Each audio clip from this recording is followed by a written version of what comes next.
Takže ľudia, vítam vás u môjho videa, čo je predikcia na majstrovstvá Európy v roku 2024. No takže ideme na to. Skupina A je Nemecko, Škótsko, Maďarsko a Švajčiarsko.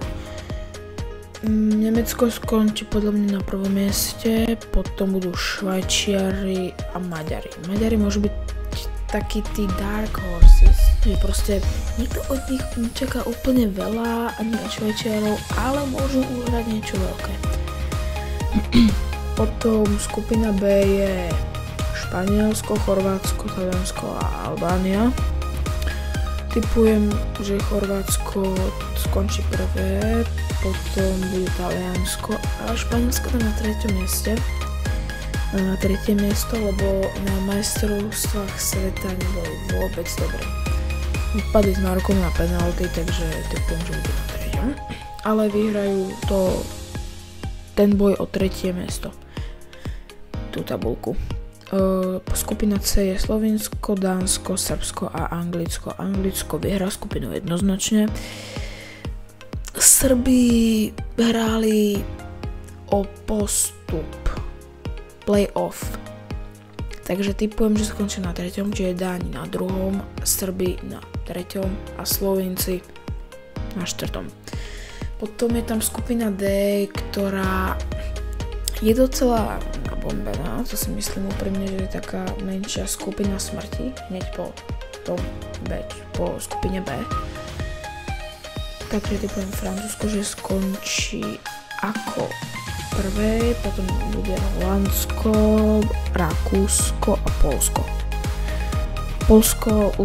Poľsko nehraje v poslednej dobe dobrý futbal, čiže reálne aj Rakúsko je schopné ich predbehnúť. Podľa mňa aspoň. Potom tu máme skupinu E, kde sme aj my Slováci, OS. Máme tam Belgicko, potom sme tam my Slováci, Rumunsko a Ukrajinu. Takže Belgicko skončí podľa mňa na 1. mieste. Slovensko na 2., lebo aj keď som Slovák, tak reálne tá skupina je pre Slovensko strašne ľahká. Rumunsko skončí na 4. mieste a Ukrajina na 3. podľa mňa. A skupina F, sú tam aj naši bratři Češi. Takže držíme im určite palce, aby to napríklad, kto vie, že napríklad, čo keď bude napríklad štvrťfinále Česko versus Slovensko, kto vie. Ale určite skupinu F vyhrá Portugalsko, potom tam bude Česko, lebo tá skupina je tiež dosť ľahká, takže Češi a Turci budú na 3. mieste a Gruzinci na 4. Potom tu máme tú skupinu o umiestnení na 3. mieste a budú hrať s tými národnosťami v 8. finále, tak typujem Španielsko prvé, ako som povedal, Ukrajina, Srbsko a Maďarsko. Turci budú na poslednom mieste a Rakúšania budú na 5. Dobre, a máme tu teraz 8. finále. Nemecko, Dánsko, jednoznačne Nemecko. Švajčiarsko, Taliansko, tam sa pôjde podľa mňa do predĺženia, ale Taliani vyhrajú. Potom tu máme Chorvátsko, Španielsko.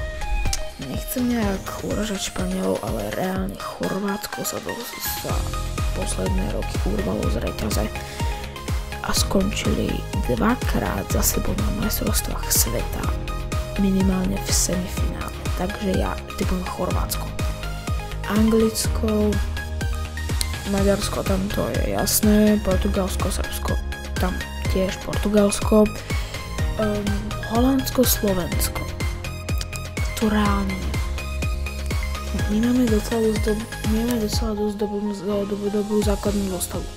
Lenže Holandsko tiež môže byť silné. Myslím si, že sa pôjde do penalt a Dubravka nám vychytá postup. To čiste teoreticky si myslím. toto je fakt bez toho, aj nič, keby by som bol Slovák. Reálne, no myslím si, že to trošku vplyvnené aj tým, ale reálne si myslím, že to dopadne takto. Belgicko, Ukrajina prehrá podľa mňa, takže Belgicko postúpi a Francúzsko, Česko. Tu je jasné, že typujem Francúzsko. Takže presúvame sa do štvrťfinále, kde sú dosť dobré zápasy. Nemecko, Chorvátsko. Nedávame z veľké šance Nemecku. Až také, že by postupili do semifinále, úplne to je až moc veľa. Takže typujem, že postupí Chorvátsko do semifinále. Slovensko, Portugalsko, typujem Portugalsko. Belgicko, Francúzsko. Tu postupí Francúzsko a Taliansko, Anglicko. Toto je zápas. Toto je opakovanie minulého finále Európy. Taliani majú dobrý káder, ale Angličania si myslím, že postúpia. Portugalsko má dobrý káder, takže typujem, že Chorvátsko porazí. A toto sú...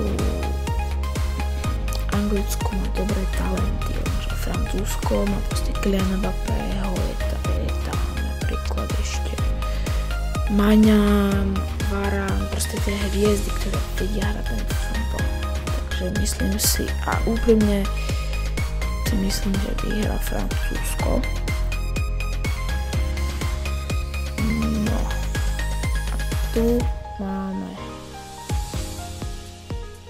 že či vyhrá Portugalsko alebo Francúzsko. Veľa ľudí podľa mňa tipuje, že vyhrá Francúzsko, ale ja si myslím, že Portugalsko vie hrať aj napriek tomu, že vypadli s Marokom na majstrovstvách sveta, tak si myslím, že toto je moja úprimná predikcia, že vyhrá Portugalsko. Toto si myslím ja. No takže ľudia, toto bola moja predikcia, že ako si ja myslím, že dopadnú majstrovstvá Európy vo fotbale v Nemecku. Takže čaute ľudia, dajte like, odber a vidíme sa na budúce. Čaute.